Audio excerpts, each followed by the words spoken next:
Countrywise.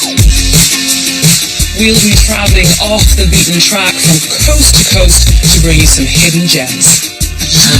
I know, so fantastic, isn't it, to see them up close? As we uncover some of the secrets of our wild and beautiful landscapes. That is a big dorsal fin of a shark. Awesome sight. And we'll be looking at the ever-changing face of the British countryside. Got the beginnings of a new career here, This week, I'm in the Peak District to meet a man who's left the hustle and bustle of the city behind to follow his passion for beekeeping. That's a drone, and all his job is mating with virgin queens. That's all his job is, nothing else. What a brilliant job. And I'm in Wales to learn about the potential health benefits of goat's milk. Oh, good grief. Yeah, that's the good stuff. Ooh, la la la la la la. And I'll be on the south coast with some of the thousands of volunteers who look after our national parks. I'm guessing that you get quite a lot out of it. I get an awful lot. You love it down here, don't you? I do.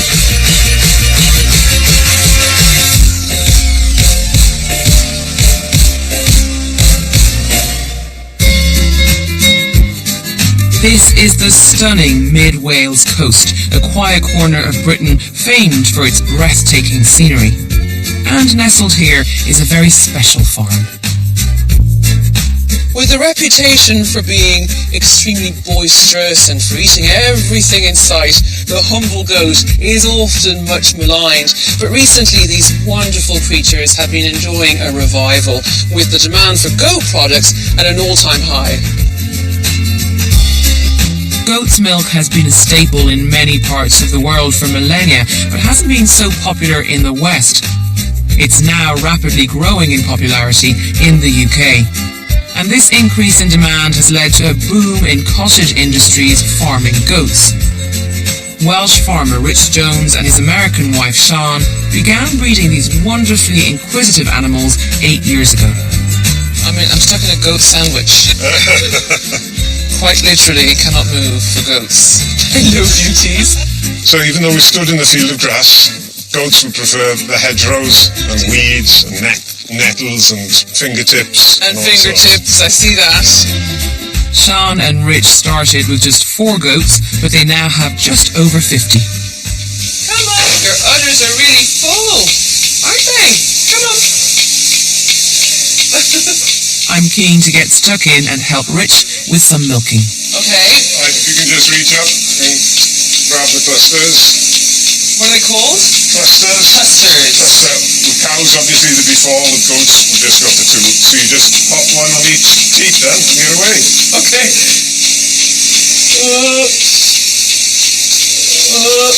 You can see pulsating there. It's quite soft and gentle. It's a lot gentler than the kids would feel it. Okay, she's got loads of milk.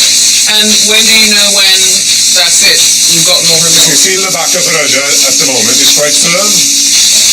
Oh, yeah. So in about 5 minutes or so, maybe a bit less, it'll have softened a lot. And every single ounce of that milk that you get, you use? Yes. Yeah. Well, the cats have a little drop. Oh, bless. Yeah, the cats always have a drop every morning and every night. Otherwise, yeah, we use it all. This venture began when Sean's son Benji was suffering from chest problems as a toddler. Concerned and running out of ideas, the couple had a hunch that goat's milk might help him. Goat's milk contains less lactose than cow's milk, and its chemical composition is closer to that of human milk, which can make it easier to digest. We got our first goat when Benji was having really bad bronchial infections. And so Rich, being a Welsh farmer, knew that goat's milk is good for asthma. And so he said we should get a goat. And I said, okay. So we went straight from the doctor's surgery to see a man who had a goat. And we came home with 4 goats. On that first day? On that first day. Oh my goodness. And? He stopped having bronchial infections. We put the inhalers away and they've never come out again. As simple as that? As simple as that. Sean believes that goat's milk has real health benefits for her and her children. So with a growing herd, the family began investigating other products they could produce. She discovered something called kefir, an ancient fermented probiotic drink which is widely used in Eastern Europe for its perceived health benefits. So this is where the magic happens. Okay. After we milk the goats, we bring the milk in here and we make the kefir. So what is kefir? So kefir is made from a kefir grain, and it's not a grain like a wheat grain. It's a little mat of bacteria and yeast, and it's living, and they grow and they replicate. You put the grains into the milk, you let it ferment at room temperature, and then you strain the grains out, you keep the grains, and you drink the kefir. And you put those grains into a new batch? That's right. Okay. Yeah. So this is what it looks like. Right. Look at that. Now those are living grains. It's like a little farm in a pot there. There are little bubbles popping up to the Oh, yeah. surface. Look at that. I've never seen anything quite like this. It's much more active than I would have expected. The minute you stir it, it just sort of comes to life at the surface and bubbles away. It's tart. How brave are you feeling? Oh, I don't know. No, I'll tell you, this tastes nasty. You're really selling it to me, Sean. The truth of it is, it doesn't taste good. However, it is really, really good for you.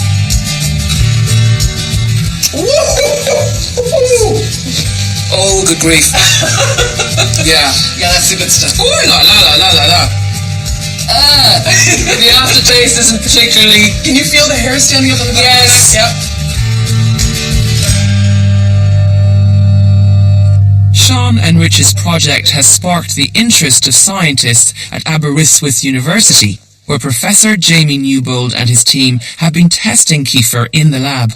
So where exactly are we with respect to the science proving how probiotics and kefir will affect gut health? Kefir is well known as a drink that can promote healthy microbial populations in the gut. There are more cells in your gut than there are in the human body. It's an enormously complex microbial population. So for any cynics of kefir, what would you say at this stage? It's now clear that the bugs in your gut affect a whole range of things, from emotion to obesity to inflammation.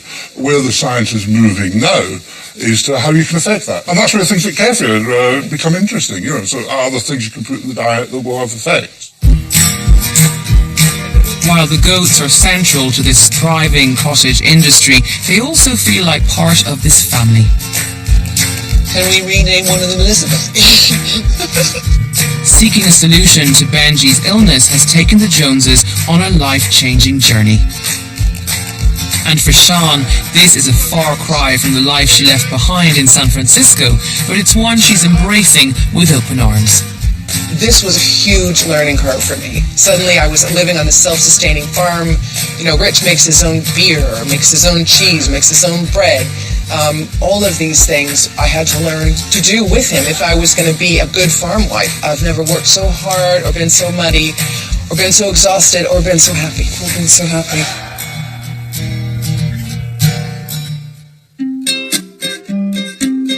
From a farm trying out new ventures in Wales, Paul is heading south to visit Britain's latest national park.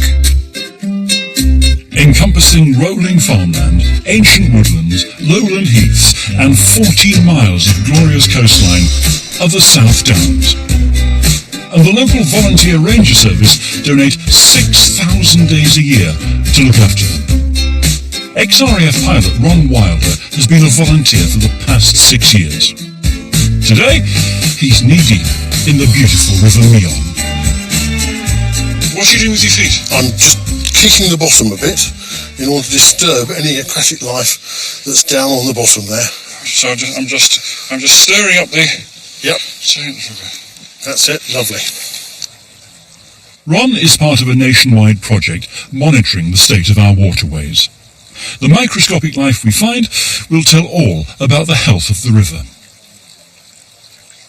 If you now move the net backwards and forwards through this bit of growth, just so we can get anything that's loitering in there. What do you hope to learn at the end of the day? At the end of the day, I'm looking for a certain number of indicator species, and from that, and comparing it to previous months, I'll be able to gauge how the river is doing, whether it's maintaining the health it's been, or whether we need to worry about the health of the river. If there's been an incident of pollution or something like that, it would show by there being less of these invertebrates in the water than we see today. I'm guessing that you get quite a lot out of this. I get an awful lot. I like being... Actually, you haven't stopped smiling since when we went to that river. You love it down here, don't you? I do. I love especially this stretch of the River Meon. I'm doing this because I get an awful lot of being out in the outdoors, contributing to the landscape that I've loved looking at all my life. Here I am with time on my hands to help improve it and help it maintaining a wonderful look for my grandchildren and everyone after it. I think it'll all be happier once it's back in the river, because sure it will. life in plastic is not quite the same as life in the And I'm sure it's getting warmer as well. Yeah. Further downstream, another volunteer is hard at work. Ruth Holland is helping to reintroduce one of our rarest mammals back to the river, the water vole. Ruth, good morning. Hello. You look busy. Yes, just getting the release pens ready for the water voles. What's the idea of the release pen? Well, this is called a soft release pen. The idea is that they can go in here for a couple of days. They can acclimatise to where they are, the smells. So it's temporary accommodation. Yes, until they get used to very where temporary. they are. Yes, Is that right? yes, Okay. basically. Yeah. They have got pretty big teeth as well, so that's why the tail is a better issue. The back end looks like a rat, and the front end looks a bit friendlier, doesn't it? Yeah. Why are you putting water voles back in this bit? Well, unfortunately, the River Meon hasn't had water voles on it for many years. They were naturally here. But unfortunately, American mink, which was originally brought to the country for fur coats, a lot of them escaped, and it's their worst predator. Yeah. They are very good swimmers, and they're slim enough that they can get down the water vole burrow and catch them there as well. Water voles are no match for the mink. Not at all, not at all. Nationally, water vole numbers have declined by 90% since the 1970s. And in this river, every single water vole was wiped out.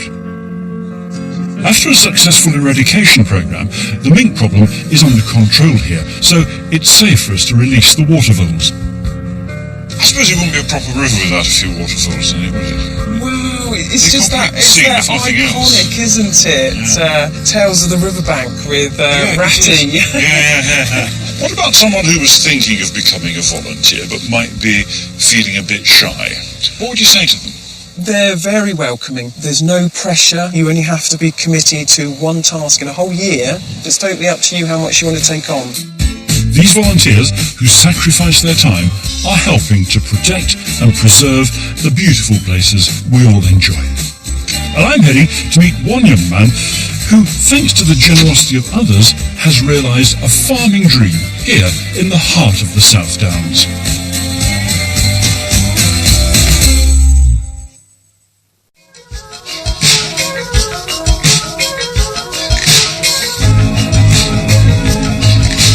I'm in the South Downs National Park, meeting the volunteers and farmers who invest their time to keep this landscape special. Local lad Jack Sitwell is one of those farmers. It's been a lifelong dream to farm here, in his own backyard. Now, will they come if you call to them? Yep, when we get a little bit closer, you shouldn't be too far away. They'll come over well enough. I'm just overawed by this landscape. I mean, it's just an incredible place to be, isn't it? It's great, isn't it? I'm very lucky that I can call this place my place to work. Go on then. Go on.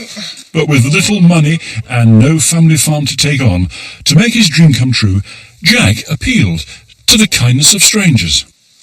Yeah. Now, you're a young chap. I am. How old are you? I've just turned 24. That's young to be a farmer. It is. I've always wanted to be a farmer, but it's not an easy occupation to get into. And banks don't often lend to small people like me. So what did you do in the end? How did you pay for them?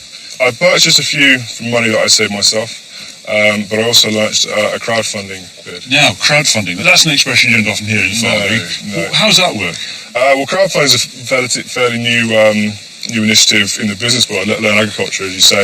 A few people have tried it, but the basic premise of it is you put forward an idea and you state how much money you need and what you want it for. And if people like it, they can sponsor you and donate and support. And I said what I was lacking and what I needed. Which was what? How much? Well, I set myself a target of £4,000, and then very close to the end of the timescale, a chap from America put forward all of the money. That's amazing. It is, yeah. Well, he said that someone took a chance on him when he was younger and trying to get going, and he said that this was his way of paying the favour forward. They're lovely looking animals. Great credit to you. Thank you very much. Thanks to his efforts, Jack is now farming 500 acres of the South Downs. And though Jack's methods of funding a farm might be very modern, the rhythms of the farming year continue. Must be sight to make a farmer happy is hay being made. Very much so. The sun's shining and it hasn't rained. That's the main thing. You guess you come over and pick up a handful and have a smell. You'll see it's got that really sweet smell about it. I love the So you know it's ready. I love the smell of it. When it smells like that and it's sunny, it's good to go. Yeah. Somehow it captures the whole scent of the summer in there, doesn't it? It is, yeah. You never get bored of it. It's lovely. Jack keeps those who helped him updated on his progress, and he hopes his story will inspire others to make their dreams come true. So how are you spreading the word about all this? Lots of pictures and lots of social media statuses and updates. Keep everyone updated on what's happening day to day. So I suppose there are lots of people who feel they are part of the farm, although they might be, well, who knows, thousands of miles away. Yep, all around the world. Yeah. Well, should we mark the fact that we've been here today? I mean, it's a major event in the life of any farm when Countrywise appears. Yeah. Right, okay, here we go. Well, hello world. Jack is not alone in following his dream and making a life in the countryside. Each year, hundreds of us up sticks in search of the good life. Many of us have dreamed of a new life in the countryside, surrounded by the gentle rolling hills like those of the Peak District behind me. Well, I'm off to meet a man who seized the opportunity to realise that dream, along with the help of 20 million little friends. In 2009, Jez Daughtry lost his well-paid IT job. And with family to support, Jez took a chance to pursue a long-held dream to make honey.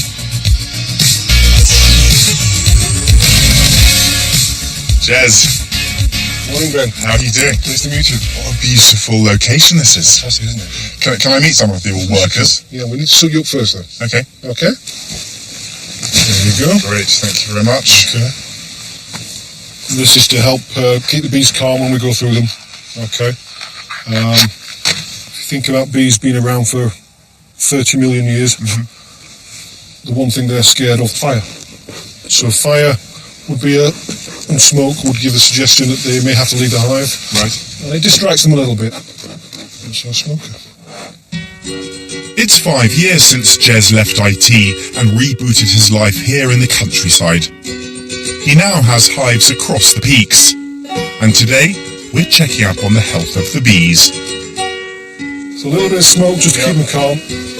Wow, listen to that noise. Woo. And now we can start to inspect the bees themselves. That's a proper swarm around us now. So that's a nice strong colony. We're on the outside frames here, and you can see you can see the honey. We have honey here, and then this is our solid brood patch here. These are all young bees that are developing as larvae at the moment that will emerge over the next week or so.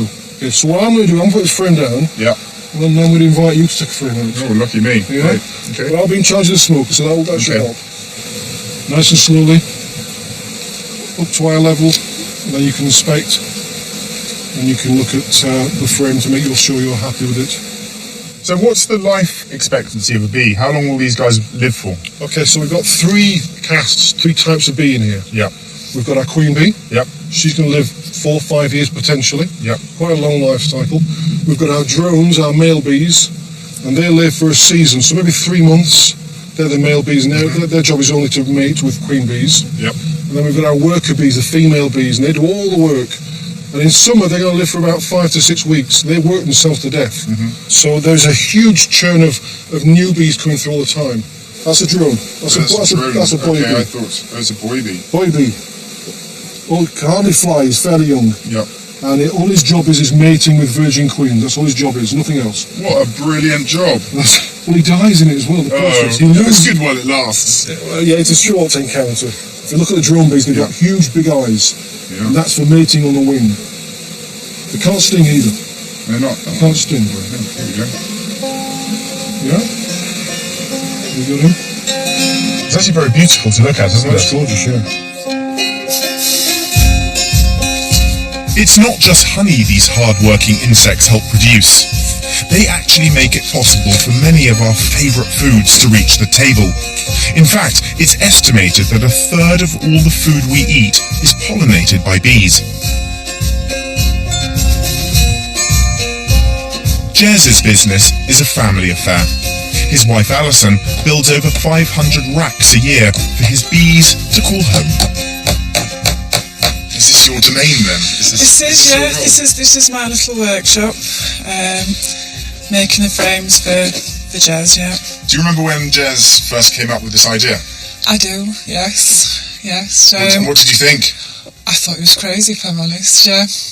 But I knew it was something that he'd got a passion for, that he really wanted to do, and because, he'd lost his job, it seemed the ideal time to take a chance, basically, and that's what we did. So he's a lot happier, and, we're working. Which would you prefer to be doing, this or working with the bees out in the field? Bees is definitely Jez. Yeah. Is it? Yeah. Do you mind them, or do you? I don't mind them, no, but I don't actually work with them. I'm more of a backroom person. Honeybees are truly remarkable creatures. A single hive can produce up to 70 jars of honey in a year. And the flavour reflects the unique mix of plant life in the landscapes they pollinate. I loved meeting the bees, but this is the part I've really been looking forward to. This is what it's all about. It's all about tasting. Absolutely. You're going to scoop it out. Oh, look. Wow, look at that. And then see what you think to that. Do I actually eat the bit on the top as well? The wax as well. The wax is digestible, yeah.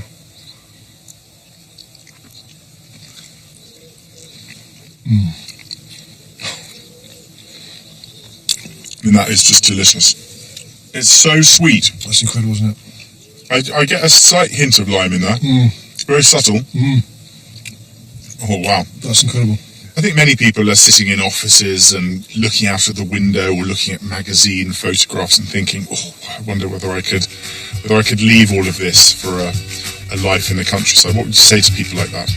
I think most people tend to need that nudge, that push, that find somebody else to make the decision for them. And I think that's unfortunate. I think if you believe in something and you've got a dream, I think you should just make that step. What's the worst that can happen?